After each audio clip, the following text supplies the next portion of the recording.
Hey guys, welcome back. Jamie, Shine Guys. We're about to prepare, I think like $8,000, $10,000, anyways, really expensive GT3 2RS. This is a buddy of mine car and it's tracked, so he hammers it. So he didn't put a bra on these and he trashed it. It's funny because he wrapped his whole car, but they didn't put bra on here. So what I'm gonna do is I'm gonna sand these down to perfection, show you my process, then we're gonna re-clear them. So I've already started this one, I already started that light, and now I'm gonna move to this light. Can you see how bad? Can you see how bad these are pitted? Oh yeah. They show. Yep. Okay, so very, very pitted lights. Just from rocks and things. Rocks, rubber from the track. So on this light, I've already did 220, which I know that's really aggressive, but I want to strip them completely. So 220, and then I'm gonna do this one 220, and then go over them 320. I am gonna use a DA, so I'm not gonna really use. The only time I'm gonna hand sand is gonna be my finishing part. So let's go. I'm going dry, not wet. The main thing you wanna do is you wanna clean, always clean when you're dry sanding, you always wanna clean your sandpaper. All right, let's go.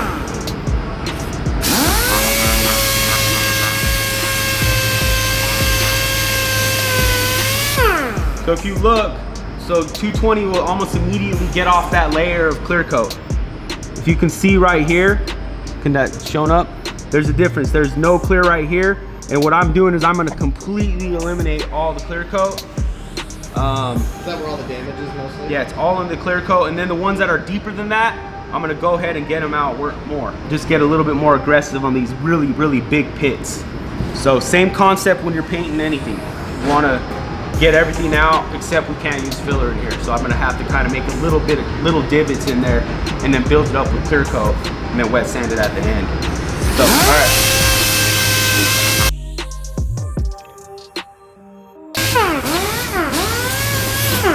So I constantly will be doing that throughout the whole time that I polish. I'm just gonna go over here, make sure it's clean.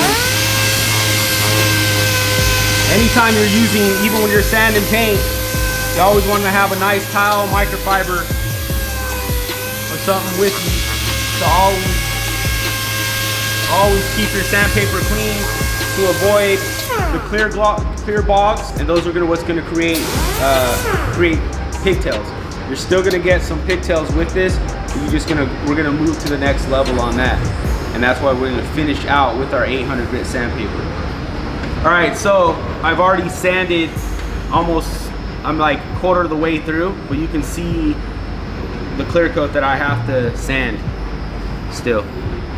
So I'm just gonna slowly bring that all the way down through. So like, you see this little line right here? Yeah.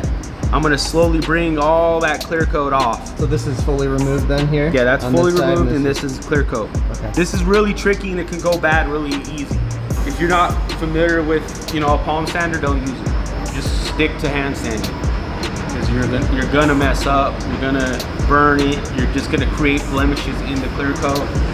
I think even the other guys, they normally don't like to use the DA.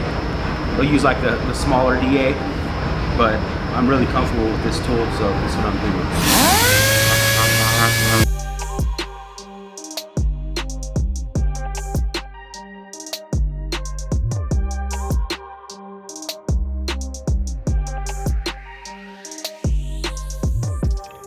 Yeah, so this is really sketchy to do. So I don't really recommend you guys go ahead and start sanding these really expensive. Yeah, I really don't. I've done a thousand of these lights. So I wouldn't recommend doing this, especially with Porsche paint, Porsche clear coat. So yeah, so I wouldn't recommend doing this, on your own unless you do headlights quite a bit. Especially, anyone can make the headlight look a lot better, but when you want to try to reach factory finish and get them to that great quality, it's going to take a lot of time. You can't just do a one shot and go. So.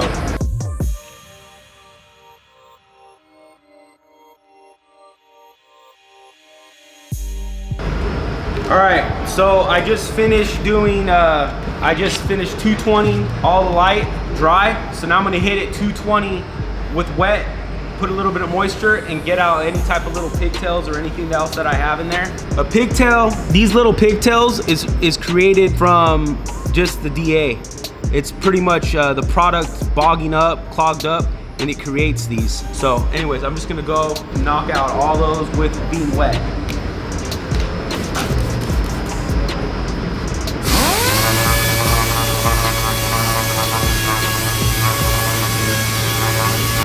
I'm gonna hit with 400, and then we're gonna go over that and then go back. There's just some more spots that I'm gonna go ahead and refine more.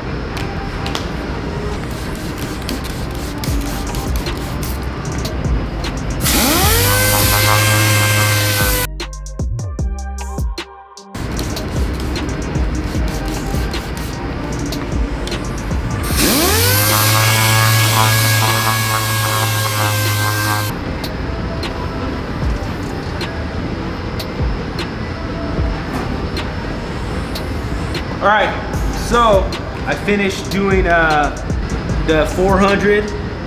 Now I'm gonna switch to 800. But for video sake, I'm gonna go ahead and grab this light and I'm gonna just bang it out, just so you guys can see the finished product. Okay, again, I'm gonna do 220, 320, 400, 800, clear. All right, cool. So now I'm gonna go to hand sand. We're gonna do 800 with the block. I'm using soap and water. Dawn soap and water. I just love Dawn soap and water. It's just like my thing. I know a lot of other guys use similar stuff. We're looking for that sponsor, Dawn soap. Yeah, Dawn, hook it up, man. We need that. We have multiple uses for Dawn inside a paint shop.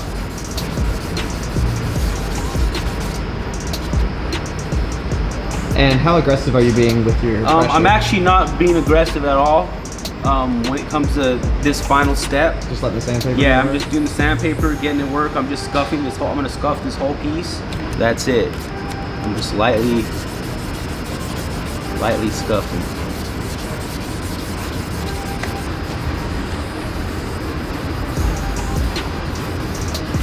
So the thing is, when you're doing this, when you start hand sanding, this is where you're refining. This is where your refining comes into play. You want to make sure any of these high rivets and where you could see the darker clear coat is where you want to make sure you concentrate on those areas and get them well cleaned out for your final step.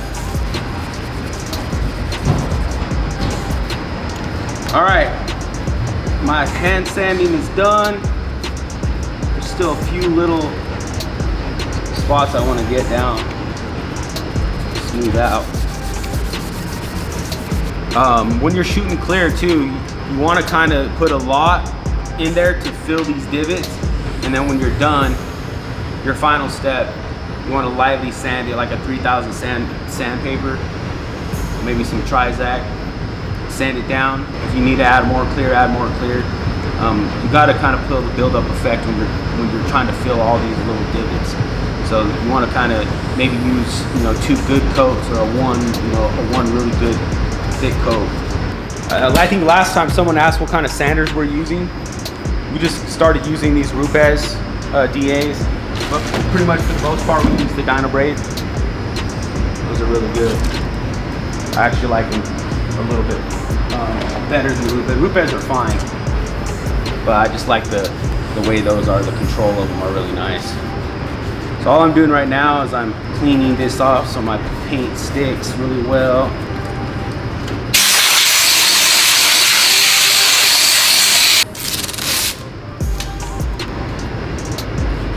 This is the most important part of the job, is your taping, the finishing part of it. You make sure that taping is really done well on these edges. I had a guy write me and was wondering, kind of hating, because saying that I'm giving out my knowledge for free. To tell you the truth, it's still a lot of work, and I feel like a lot of people are really scared of work. So even if I did tell, I've had the best, guys come work for me, more talented than me, but they didn't work harder than me. So that's why I give it, because it's like some people are gonna want to do it themselves, some people are gonna realize how much work goes into it, and they're just gonna bring me work. I'm not gonna stop doing this. I didn't get into doing this to get out. Okay, sweet. I'm gonna go ahead and put it right in front of the booth, make some clear coat, and then come and blast it. So right now, the gun I'm using is the Iwata LPH80. These are good for these smaller spots, especially for headlights.